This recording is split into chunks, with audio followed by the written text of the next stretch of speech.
to discuss 10 specific hands and how they're played in the game 9-6 jacks or better. These 10 hands will also be played identically for 8-5 jacks or better, as well as for 8-5 bonus poker. Make certain that the pay schedule for 9-6 jacks or better is the one that you see. In addition, make sure if you're playing 8-5 jacks or better or 8-5 bonus poker that that schedule is the correct one as well. If the hand you're dealt is unsuited, open-ended straight, such as 4, 5, 6, 7, 7, you would opt to choose the pair of sevens instead of the open-ended straight. There is, however, one exception. The exception is if, for example, you're dealt unsuited 10, jack, queen, king, 10. Instead of holding the pair of tens, the non-paying pair, you would hold 10, jack, queen, king, unsuited, because you could back into a paying pair. That is the only exception to that rule.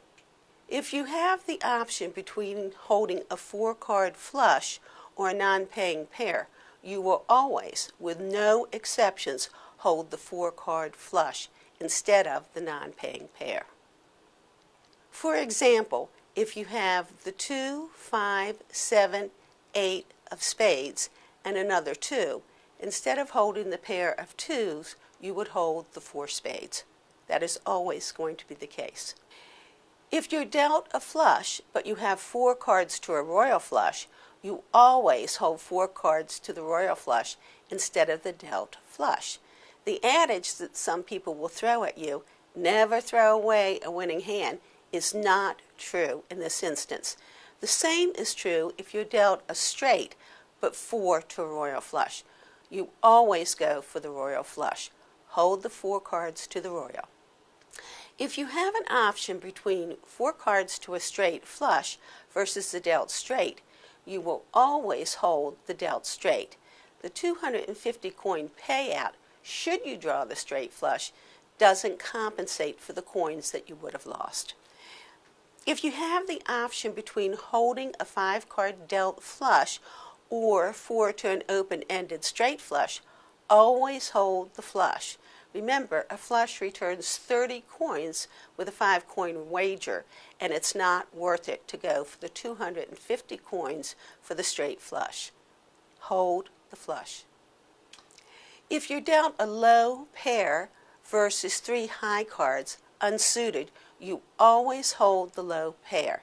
If you have the option between 4 to an inside straight versus 3 high cards, say unsuited 9, jack, queen, king, you would hold 4 to the inside straight instead of the 3 high cards. Now, if you have 3 to a royal as the 3 high cards, of course you would hold 3 to the royal. Where it gets a little tricky is if 2 of the 3 are to the royal and they're in any jack, king, queen combo. So if you have, say, a jack of hearts and a queen of hearts, you would hold those 2 to the royal instead of 4 to the inside straight. If 10 is one of the 2 to the royal, then you would hold 4 to the inside straight instead. So if you had, say, 10 jack of hearts, you would still hold 4 to the inside straight over any combo including the 10 for the 2 to the royal. If you're dealt 3 cards to a royal flush along with a non-paying pair, say a pair of tens and an ace, queen, king of hearts, you always hold 3 to the royal flush. Never hold the non-paying pair over 3 to the royal flush. Suppose you have an option between 3 to a royal flush versus a paying pair. In that case, you would throw away 3 to the royal and instead you would hold the paying pair. For example, if you have ace, queen, king of hearts versus a pair of kings, you would hold the pair of kings instead of 3 to the royal flush. You need to make certain that you're clear that this does not hold true when you have a progressive royal, When the progressive royal gets to a certain number of coins, then you would go for 3 to the royal flush instead of the paying pair. If you have to choose between 3 to a straight flush versus 4 to an open-ended straight, always opt to hold 4 to the open-ended straight. For example, if you have 5 of hearts, 6 of hearts, 7 of hearts, 8 of clubs, you would hold those instead of 5 of hearts, 6 of hearts, 7 of hearts. Hold 4 to the open-ended straight, not 3 to the straight flush. Make sure you understand that's 3 to the straight flush. It is not 3 to a royal flush. 3 to the royal flush, of course you would hold 3 to the royal flush. If you have to choose between 3 to the straight flush versus 2 unsuited high cards, you will opt to hold 3 to the straight flush if it has 0 or 1 gap. For example, if you have the 5 of hearts, 6 of hearts, 7 of hearts, ace of spades, queen of diamonds, you would hold the 5 of hearts, 6 of hearts, 7 of hearts. If you're dealt 5 of hearts, 6 of hearts, 8 of hearts, notice there's 1 gap between the 6 of hearts and the 8 of hearts. You would still hold 3 to the straight flush with 1 gap instead of the 2 unsuited high cards.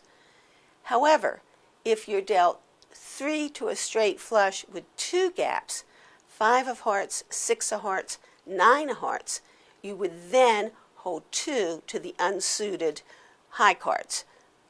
In this case, the ace and the queen unsuited would be a better hold than if you have 2 gaps in the straight flush.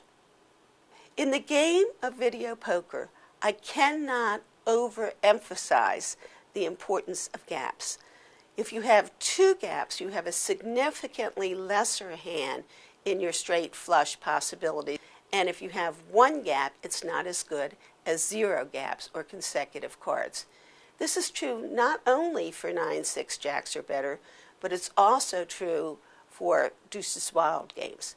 Very important when playing video poker to note the number of gaps between cards in a straight flush. If you want to know more about me and my work, I've written a book. It's called The Video Poker Edge, and it's written with Square One Publishing House. You'll find it on Amazon.com and at major bookstores. I also write columns for Midwest Gaming and Travel and Southern Gaming. You will see my work in the American Casino Guide as well.